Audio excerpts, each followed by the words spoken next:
On this week's episode of A Drier Dose of Disney, Jared takes us to Disney Springs' Drawn to Life show.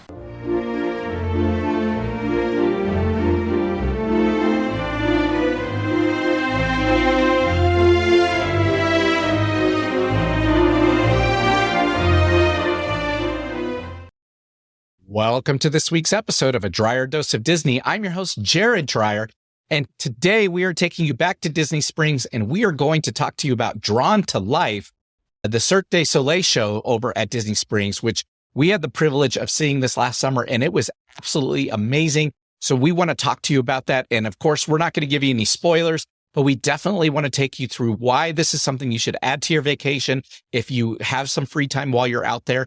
It is a little bit more pricey, so we're going to talk about that as well. But we've got a lot of really great tips and tricks for you for Drawn to Life, and we want to take you through exactly what that experience is going to be like.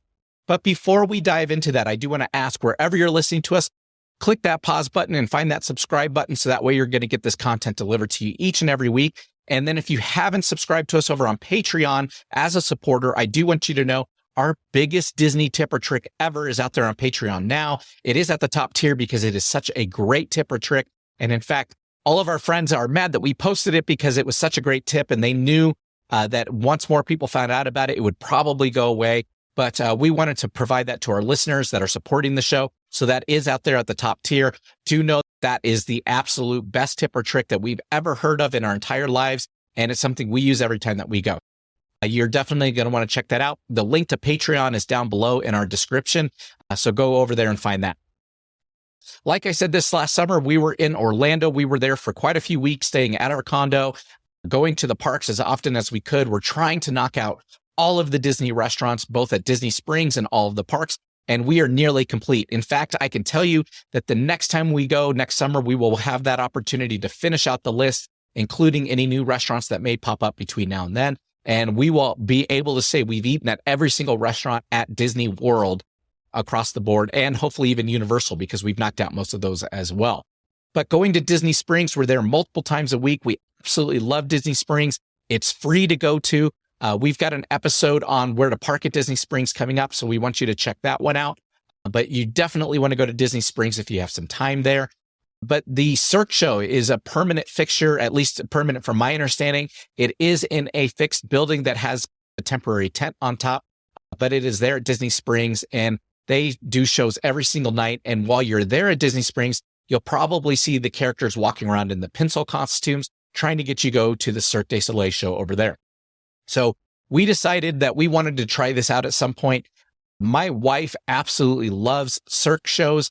I have been to a handful of them, and I've enjoyed them all, but none of them have really knocked my socks off until this one. So I want to talk to you about some of the other shows I've seen so you can have comparison. I have seen some non-Cirque du Soleil shows, like one called Cirque Dreams that came through Denver. We did see a Cirque show, Cirque du Soleil, that came through Denver a couple years ago that was very steampunk in its origin, and it was a lot of fun. Again, it was great, but it didn't knock my socks off. My wife has seen O over in Vegas, and she says that is her absolute favorite Cirque show. She said that this one did compare very closely to that. And we have found that really the permanent shows that are always there really tend to be better than the traveling shows. So if you've only seen a traveling show, I encourage you go to a permanent show like Drawn to Life, where the auditorium is fixed, all the props are fixed, and that way it's very consistent with what they're showing you each and every single night. And now, I'm also a really big fan of Michael Jackson, and I did get to see the Michael Jackson Cirque show here at the Pepsi Arena in Denver. It's now Ball Arena, but it was Pepsi back then. And that was really cool. I love his music, but the acrobats and the stuff that they did was just average. So like I said, I was pleasantly surprised when I went to see Drawn to Life. It really did knock my socks off. I thought it was fantastic. And there are a lot of different elements to the show that you are definitely going to enjoy. Now, being that it is part of Disney, okay, so it's on Disney Springs, it's Drawn to Life. They are talking about Disney animation. I'm wearing my animation RSVLTS shirt today, just in honor of that. It is a show that is closely tied to Disney, but you need to know, despite being closely tied to Disney, it is not overwhelmingly Disney, meaning it's not every single scene comes with Disney characters in it. every single scene does not have Disney music in it. In fact, that is one area that I thought that they could have done a little bit better with the show, is to incorporate more of the Disney music. But they did use their own Cirq music, and it was still a lot of fun. Now, the show is about 90 minutes long, so it's about an hour and a half. It's about the length of a short movie. Ticket prices do start at $79. They go up to $159. But there are always specials going on, especially if you're traveling in the off season. So I encourage you, when you're out at Disney Springs, or if you go online, check their specials, and do know the specials don't take a ton off the tickets. They may take $10 or $20 off per ticket, but that could be enough for you guys to make it feasible for you to go financially. So I definitely want you to go check out those specials before you go. And if you have a night you're going to Disney Springs, it is totally worth the 90 minutes and the extra money to go see this. So like I said, I don't want to give any spoilers for the show because you do need to go experience it, but I am willing to at least give you the premise of the show, because you can read this online and find out about it. But the premise is, it is about a girl who is learning to draw and wants to be like an animator. So there is a ton of heart in the story. And honestly, that is what I absolutely love about Disney, is the heart. So when you go back to the classic cartoons and the classic movies, and even some today, they have a lot of heart. They have a lot of relationships between couples or between parents and children. If you've seen the movie Up, you know that the first 10 minutes are heart-wrenching and just make you want to cry right out of the gates.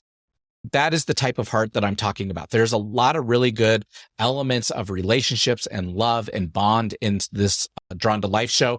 So that is very important. And I think that they did it really well. They did it very tastefully, and they definitely played into it quite a bit with both the villain type character that's in the show, as well as then overcoming that villain and getting to the heart of the show. Now, if you have seen the Disney fireworks show, we have seen almost every single one of them that we're aware of to date. I really love the Old Wishes one that was done at Disneyland for years with Julie Andrews narrating it. My favorite one is Happily Ever After, which is now running again at Disney World, where they have the projection up on the castle. Last year, they did the 50th anniversary fireworks show at Disney World, and I will tell you, it was terrible.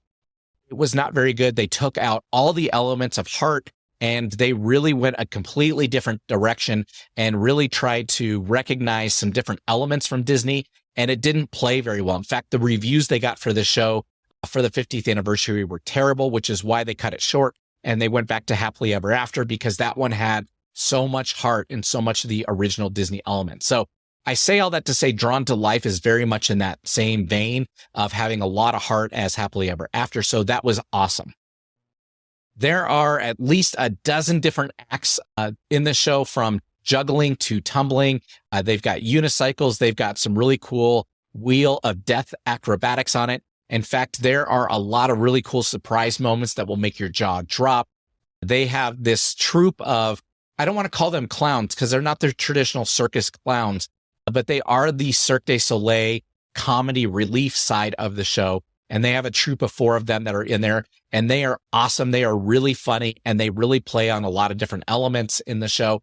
So it's very engaging. It's a lot of fun. They're constantly out in the crowd. So do know that if you have an aisle seat, they will be interacting with you or coming by very often. And so that is a lot of fun as well. So there's a lot of really cool elements to this show.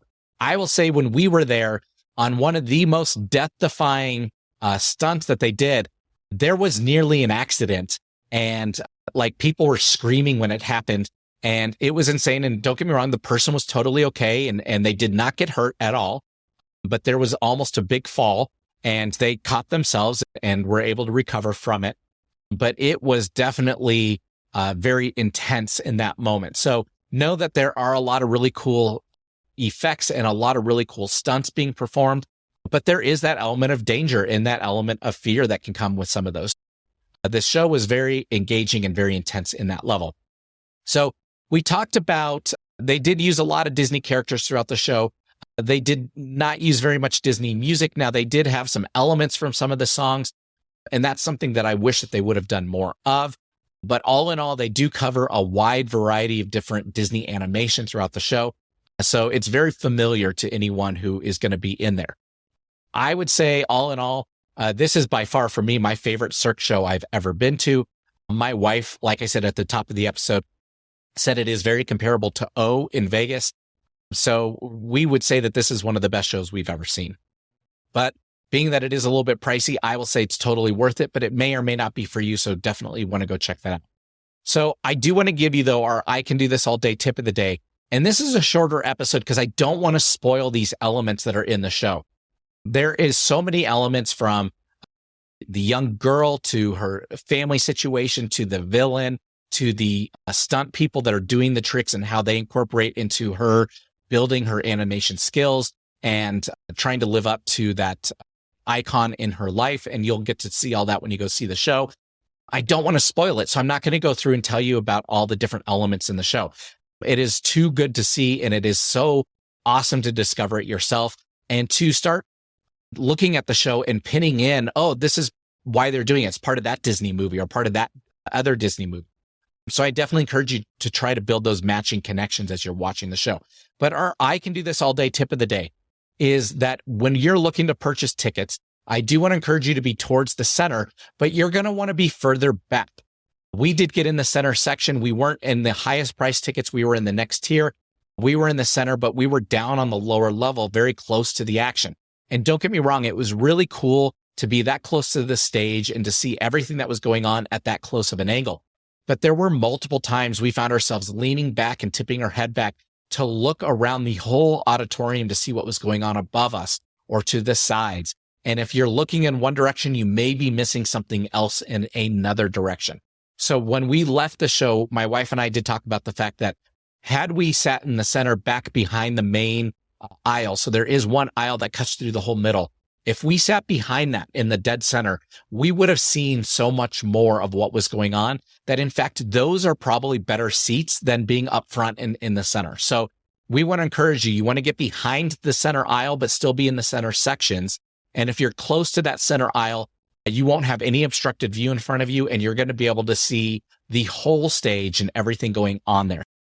There, like I said, there was a lot of times that we were looking around, all the way around, just trying to see what was going on. And had we been further back, we could have just gotten it with one glance. So I encourage you to sit there. And that is our I Can Do This All Day tip of the day. Save a little bit of money, go in the center section behind the center aisle, and you're going to get a much better view of everything that's going on. So with that, we wish you a magical vacation. We do want to say go visit the Cirq show. We do not have a link for it. We are not affiliated with them whatsoever. I'm just giving you my honest opinion and telling you that it is definitely worth seeing. It is a lot of fun.